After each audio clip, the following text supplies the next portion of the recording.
Welcome to the Jeremy Mullins podcast, where we take a deep dive into different educational topics to help you optimize your life. I'm Jeremy. I'm your host. I'm here with my co-host, Reno, as we go through 3 different credit card types. Not credit cards, but types of users on credit cards. That's right. And I think I've been on 3 at different phases of my life, to be honest, right? Like, I'll call myself out 100% from the beginning. Like, I've been all 3 of these throughout my quote unquote life career. So I think this is going to be fun to kind of talk about the mistakes, talk about the mindset that I had. Probably same thing for you at that phase of life, or how we were using the cards at that time. And all that. So yeah, I think I definitely went through all 3, and it's because I think when you go through the certain phases, it forces you into the next level, and then you finally make it to the right one. You learn from your mistakes. That's right. But I want to, for anybody that's a new listener, I want to kind of let you know, like, well, what's a registered dietitian and his buddy who knows IT talking about credit cards, right? And the thing that I wanted to do with the podcast was be educational. And what we've learned is habits and behavior changes, how to have success within the wellness journey, right? And then we take these same habits and this discipline that we learn, we can apply it to other things in the life, right? Mm-hmm. And what I started doing is, I think of my team that I coach on the app, on the First Form app, that I coach like this. It's almost like a college team. And what I mean by that is, I'll have people who do really well, and I may talk to them almost every day for 6 months. But then they have success and they kind of move on. They don't need me at that same thing. So it's almost like, that's my quarterback. That's my running back. That's my wide receiver. They graduate. They move on. They still are on their journey in life, but they kind of moved on from the playing team, if that makes sense. Right. They're alumni of the team. Yeah. They're still involved in the team, but they're not in there messaging every single day, right? So as I was developing this team and coaching over the years, I'm like, I want to do more than just get people down to single-digit body fat or get off blood pressure medication, fill in the blank. So we really started working in, between challenges, like, okay, let's get better as individuals. And a lot of that comes with paying off debt, paying off houses, and that type of thing. So that's where, you guys get our financial talks and, hey, here's the mistakes we made. Here's the things to think about, because you can set your mind to any financial goal that you have and go out and have success with it the same way you can in your journey, right? In the wellness journey, as long as, once again, you take the knowledge you learn, you apply the knowledge, and you have the discipline to the game plan that you're going to run. Yeah. Like, if I had a questionnaire, if I was kind of in your space, or even like a nurse practitioner or whatever coming into my practice, and you can go to the hospital and you see the doctor, they ask you all these questions. Like, Are you dealing with stress? Are you dealing with all this stuff? Like, if you have financial stress, it'll affect your eating habits. 100%. It'll affect your sleeping habits, your spiritual, your marriage. So like, it goes in line with everything. I think financial stress is hard because it doesn't, especially if it's like, just using, since we're talking about credit card, like, you have credit card debt, right? And you're paycheck to paycheck. That stress is so hard because it's there every single day. Yep. Right? It's a silent killer. Yes. And I've learned from this, you guys, I at one time probably had $25,000, $30,000 in credit card debt, right? Just sitting there, paying the minimal payments, and then, like, it was there, and, a lot of that started, I remember I had 0 credit card debt. I had a credit card when I turned 18. My mom got it for me to help me build credit. I would use it every now and again, pay it off. Every now and again, pay it off. And I was probably, I can't remember if I was a junior or senior in college, wanted to go to spring break, right? Put spring break on a credit card. $1,500, whatever the total was for the, entire trip. And $1,500, like, oh, I'll have that paid off in no time. Mm-hmm. It just sat there because you just made minimum payment. Then you get in senior year, you get closer to, getting out, getting a job. And once again, guys, this has been 20 years because rates have changed, right? But I remember, well, I'll get out and get a job. I'll make, 35, 40,000, like 10,000 in credit card debt. I'll have that paid off in, 3 or 4 months. Yep. No problem. No, didn't happen like that, right? So the purpose of this is to educate and maybe just bring it to awareness. Maybe you are in your 30s and you're just kind of hiding from looking at and taking control of the financial issues or financial status that you're in, right? And that's okay, because a lot of times we're just trying to survive as humans. But the point of it is to educate us. And my goal would be, hey, if you're a listener to the podcast, like you're living a life of you're primarily debt free, right? You're cash flowing things and you don't have the stress that comes along with financial. So a little bit of a background there. Yeah. Soapbox background.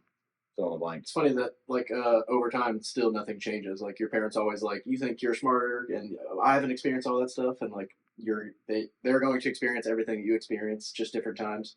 But no, same thing. I got out of college or through college and used my credit card. Remember, was it the Kohl's or what Yeah, was Kohl's. I got was it my Kohl's? my first credit card was a Kohl's credit card. Yeah. So I could get 20% off of whatever I was buying before. But to buy like And clothes because they had to look a certain. Yeah, and then in college I bought all these clothes, and it was only like it was $1,000. The max card was $1,000, and I spent that $1,000 in like Christmas. Yeah, everyone got really good Christmas gifts and all that stuff, and then it sat for 4 years, and I didn't take it serious. I graduated in 2018. I bought my house in 2019.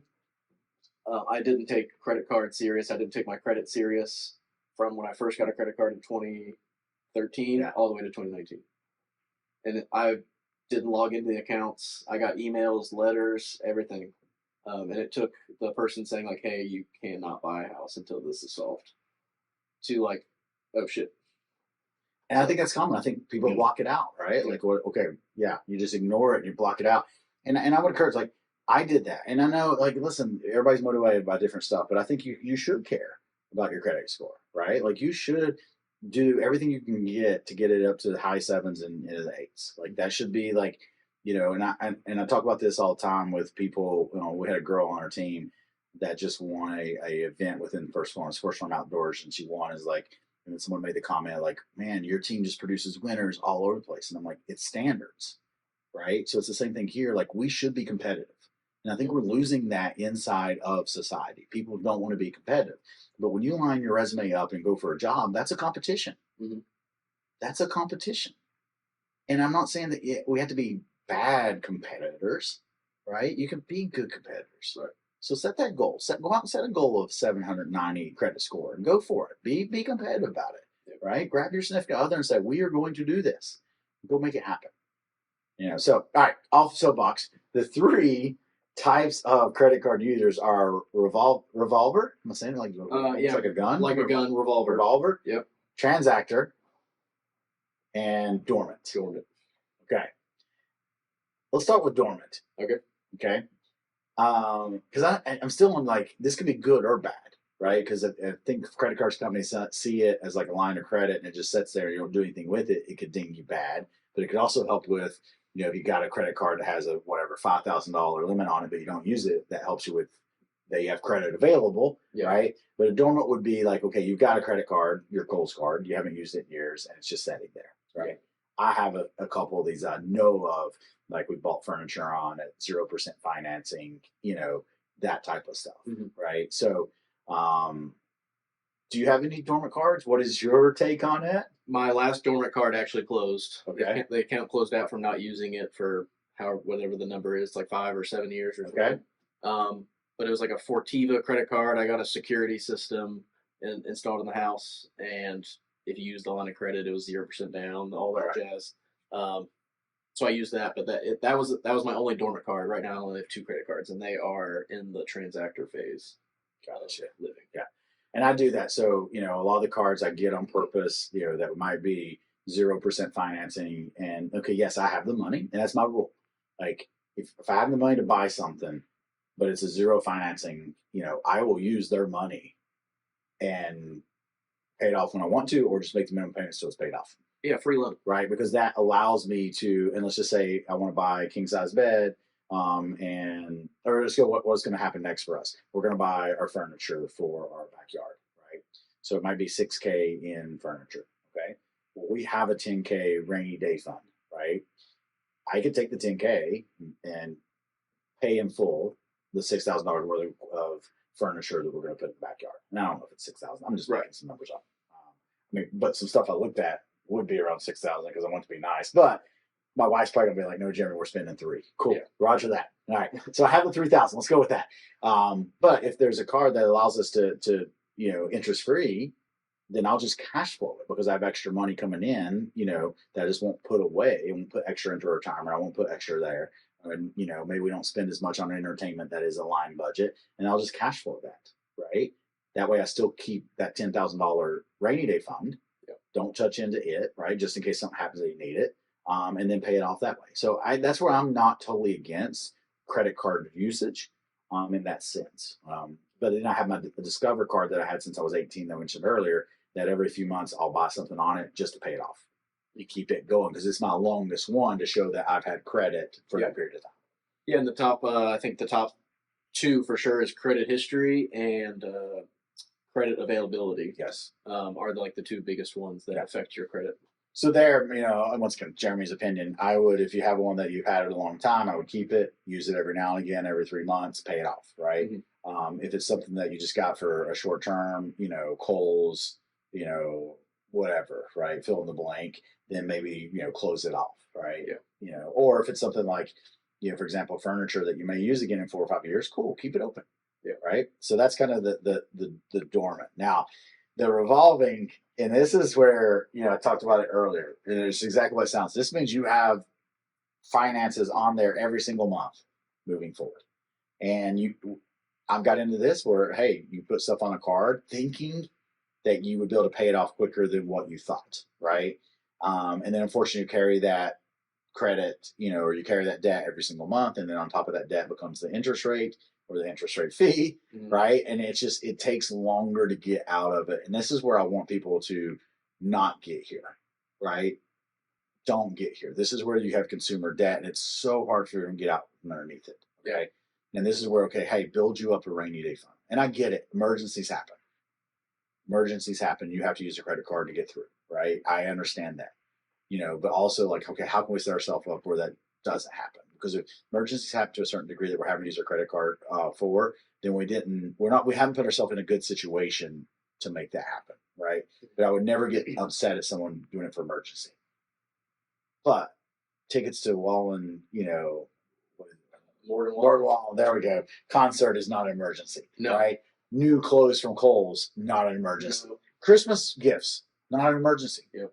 But that's where I see people get in trouble. And for the younger generation, they're going to think that they can pay it off faster than what they realize that they'll be able to do. Yeah, and I think, I have family members that are in it, but medical debt is a big revolving one. Yeah. I get it. It's expensive. So you toss on the credit card and you're like, oh, look, I'll pay it off. But you're not. And that's where good credit comes into play too, because most medical places you can get a very low interest rate or even an interest finance free to go with whatever company that they have versus putting on a credit card. Like I always look for that option too. The position I'm in, and we just had it, our dog had a emergency, had to get teeth pulled and all that stuff, and it ended up being like $1,500, and I qualified for a 0% loan through the whatever the which is I had 2 caps done on my teeth where I had some old fillings that broke. They put some caps in, and it was like $2,200. And the same thing, I could have done interest free for them. But what I did was it was landing on a way that we'll get to this with the next type of user, right? The way my credit card runs is, I have a month to pay off what I just spent this month, right? So we have our budget set where we can put X amount on the credit card. Because then I know when I get paid, I have X amount of money coming in. These things are set, which doesn't go through credit card. Everything else we put on our credit card, right? Then I just write a check, pay it off. So I asked the lady, I'm like, hey, can I split this into 2 payments? One today and do one on Thursday, because I knew Thursday puts it on a new billing cycle. Right. Then I'm able to cash flow versus putting that on, the same as cash, right? Mm-hmm. Could have used the rainy day fund also, but I know that I had that extra cash flow that I could also just put on the credit card and pay it off. Yeah. And that's where the beauty of knowing your budget comes into play and knowing then how to utilize these credit cards to a degree, right? And also earn some Disney points. That's right. So there's always the positive there. Yeah. And we can get into it even on the transactor phase just for and that's probably a whole nother podcast, but what type of credit card do you even like using for as a transactor card? And then what other ones do you like using for other things? Yeah. Well, I think we should, right? Because I think in the transactor is, and this is why I love, and I think there's so much parallel to being in good shape, right? Being in a healthy body fat percentage in good shape is, once again, everyone's different, right? A runner looks different than a power lifter, et cetera. But when you're healthy and in good shape, that shows that you can practice discipline. Mm-hmm. So it's the same thing when you could use a credit card and pay it off with knowing what is coming in, right? That is practicing discipline. And I think this for Transactor is like, someone who uses a credit card throughout the month and then pays the balance off, at the end of the statement or before the next billing cycle, right? So that is where we're at. I would love to get to where I pay it off like as soon as it's done, but it's like I'm a paycheck behind, if that makes sense, right? It takes me, okay, it ends, I get a paycheck, pay off, basically over half of it, and then the next paycheck pays off the rest, right? And then the other bills that come out of that, paychecks are taken care of separate. So that's what a Transactor is. And that's what I want people to get to, right? I know some people, like good friends that only use debit cards. But like with debit cards, you have to be careful. Your debit card gets stolen. Like there's some things there that there's harder hoops to jump through to get your money back, or maybe not even get your money back versus you're protected on the credit card. So there's some positives there.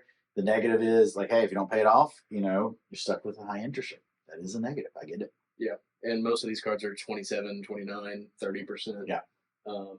But I'm definitely in the Transactor phase for everything. I don't even carry a debit card. Don't even know where it is. I strictly use, my 2 cards are travel points or cashback. And those are the only 2 I use. That way I'm being paid back to use my card. So I'm already going to be buying stuff. I'm not buying cars. I'm not buying all this stuff. I'm buying groceries, day-to-day stuff, travel. And then I'm able to use those points on Amazon for free stuff or whatever. Yeah, we have a Chase Disney card. So we put everything on it and then we pay it off, right? We know what our budget is. We have a line, that we split. Okay, hey, entertainment, and we just kind of monitor it as we go. We know exactly how much we have coming in. We know it can go over a certain amount, and then that's how we rock and roll. And then we pay it off, and then with that we earn points. And it's been some significant points, because at times because we had to put a lot of stuff on there, right? Like for example, I want to say we had 1,500 points last year when we went on our Disney cruise, and 1,500 points, $1,500. So everything that we spent on the cruise, drinks, gift, all that was technically paid for, right? And that just kind of helps blunt that, vacation, spending. So that's where I would want people to get to. But I wouldn't judge if someone was completely away from not wanting to use credit cards. Cool. You're debt free, you don't use credit cards. You would get no judgment from me at all on that. But the biggest thing is getting to where you're only using the credit card where you can pay it off. That would be the goal that I have for you.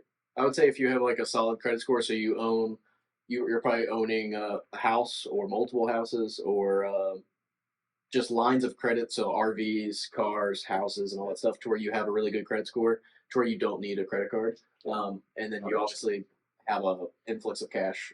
You don't need a credit card. Yeah, like if people had if they had like everything was paid off and the only debt that they had was the house, and they were decided they didn't want to use a credit card, cool, gotcha. Yeah, because your house is that line of credit that will keep your credit there. Yeah. Paying it, cool, go for it. Yeah. All right. So hopefully, once again, just a little different, guys. And by no means am I a specialist in this. Just know that I struggled and I've learned to adjust. And don't get me wrong, shiny object syndrome is still in my body, right? Like right now, I went to the gym, did some rehab, and as I drive out, there's the Ford Bronco Raptor sitting there, and like I would love to have that. Mm-hmm. It's one swipe away. Yeah, it is. It's one swipe. Like I could pay half, like on the Disney card. I could put half down on the Disney card, right? But that's once again, and then that's a goal. I'm going to have a Bronco or Jeep. I haven't decided which one yet. I go back and forth on my vision board, which one's on there. But I'll eventually have that. It's not in space right now. That's important. I'll close out on that is having a vision board helps you not spend all this money going into random things. Like I go into all these stores and like, oh, I could buy that. Like I could literally buy that cash or credit per se. But having this vision of like, no, I want this item that costs this much money, so I know that I can't be doing this. So I think that actually is extremely important to have not just a vision board, but some big items on your vision board. 100%. And we'll definitely, I think we should go into the vision board, maybe even show ours on the YouTube channel. Like, hey, here's, our vision board or current vision board that you guys can look at. here's an example over here, the benefits of it. I think it'd be a great topic.